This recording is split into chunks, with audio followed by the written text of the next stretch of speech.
के जीवन पे भगवान रामायण, वाल्मीकि रामायण, कदम्ब रामायण, तुलसी महाराज की रामायण, रामायण पे ऊपर देश के अंदर कौन सी ऐसी भाषा है जहां अनुवाद नहीं हुआ, भगवान राम के जीवन चरित्र को गाया नहीं गया। और हमारे न केवल देश में बल्कि दुनिया के अंदर सर्वाधिक जिस पवित्र ग्रंथ की चर्चा होती है वो ऐसे प्रमुख ग्रंथों में से रामायण एक पवित्र ग्रंथ है। कई विदेश के भी, चाहे कंबोडिया हो, इंडोनेशिया हो, जकार्ता हो, ऐसे कई सारे देश जहां ये जापान तक में रामायण जी के ऊपर कई सारे पात्र अपने अलग अलग प्रकार से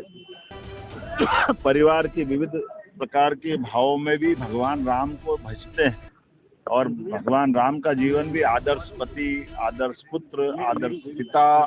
आदर्श मित्र, दुश्मनों के साथ दुश्मनी का भाव भी, लेकिन मर्यादा में देख करके भगवान राम ने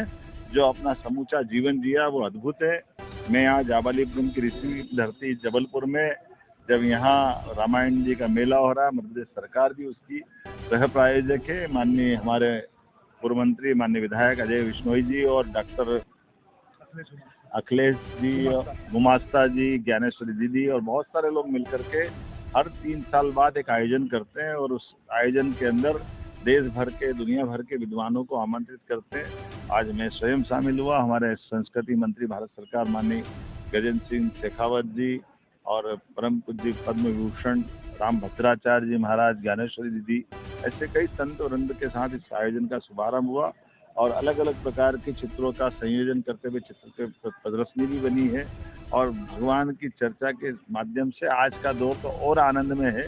जब हम सब उम्मीद करते हैं कि जब भगवान राम अयोध्या में मुस्कुरा रहे हैं, उनके जीवन के सारी बातों को लेकर के समाज में एक बार फिर उन सारी बातों को पुनर्स्थापित करने की आवश्यकता जो समूची मानवता के लिए धन्य करती है। मेरी अपनी ओर से बधाई। राम जी के